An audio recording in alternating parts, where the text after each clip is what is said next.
Hello বন্ধুরা, আশা করছি তোমরা সকলে ভালো আছো। তো তোমরা অনেকে হয়তো জানো না যে কাঁঠাল গাছের মুচি মাখা কীভাবে খেতে হয়। আমি তোমাদের দেখাবো যে কাঁঠাল গাছের মুচি কীভাবে মাখা করে খেতে হয়।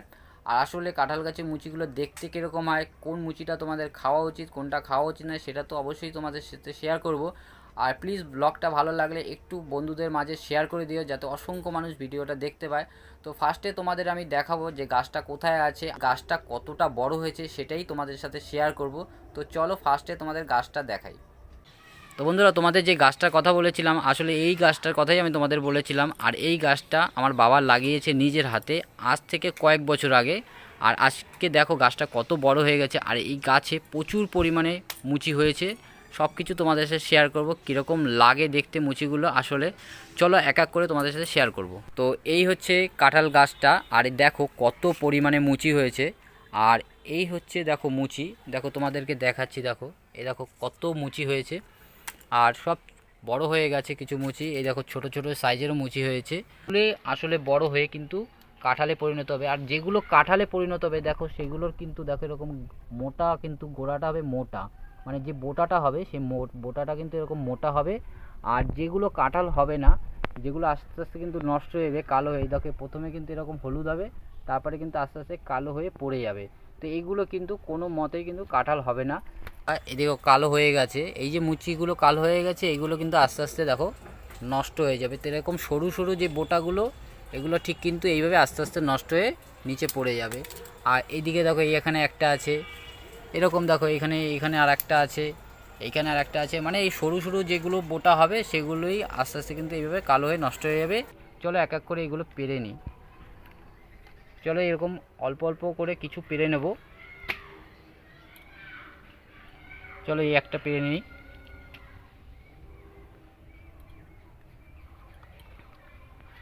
চলো এখান থেকে একটা পেরে নিই, এখান থেকে।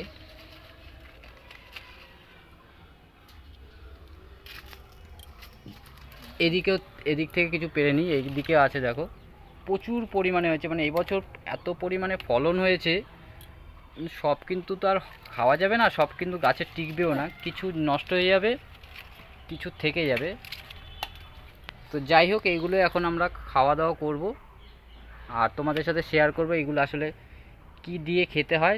চলো সব কিছু তোমাদের সাথে শেয়ার করবো। এরকম এরকম কচি কচি মুচি কিন্তু খেতে ভীষণই টেস্টি। এদিকে দেখো এখানে আছে এরকম কচি কচি,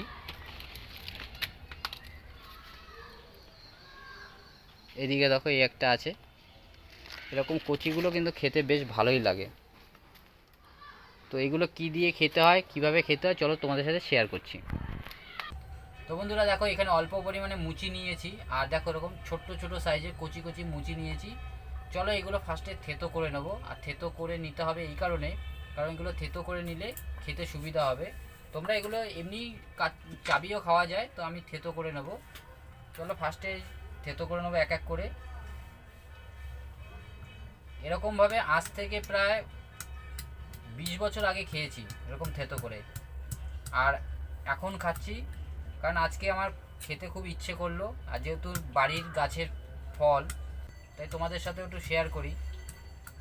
তোমরা অনেকে হয়তো খেয়েছো বা খাওনি, তো যারা যারা খাওনি তারাও একবার ট্রাই করো আমার মতন। আশা করি খুব ভালো লাগবে তোমাদেরও খেয়ে। চলো এগুলো একটু ভালো করে থেতো করে নিতে হবে। যত ভালো করে থেতো করবে তত তোমাদের খেতে সুবিধা হবে। তো বন্ধুরা দেখো এরকম অল্প করে থেতো করে নিতে হবে, একদম পাতলা পাতলা করে। যতটা থেতো করে নেবে তত কিন্তু খেতে বেশি ভালো লাগবে। এই দেখো এরকম ছোট ছোট মুচি হলে বেশি খেতে ভালো লাগে। দেখতে দেখতে বন্ধুরা বিকেল হয়ে গেল। ছোটোবেলায় এরকমভাবে কত খেয়েছি, আর এখন আর সময় হয় না।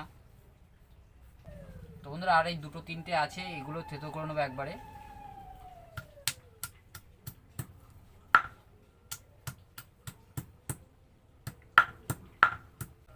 তো বন্ধুরা দেখো থেতো করে নিয়েছি। এবার তোমাদেরকে দেখাবো এগুলো মাখা কি কি দিয়ে খেতে হয়। তো বন্ধুরা দেখো থেতো করে নিয়ে আসলাম, আর এর মধ্যে তোমরা অনেক কিছু দিতে পারো। তো চলো লবণ দিয়ে তোমাদের দেখাবো আসলে এগুলো খেতে কেমন লাগে। তোমরা এমনি চাইলে শুধু শুধু খেতে পারো, শুধু শুধুও খাওয়া যায়। আমি তোমাদেরকে খেয়েও দেখাচ্ছি, দেখো শুধু শুধু কিন্তু খেতে দারুণ লাগে। চলো একটু হালকা লবণ দিয়ে দিই।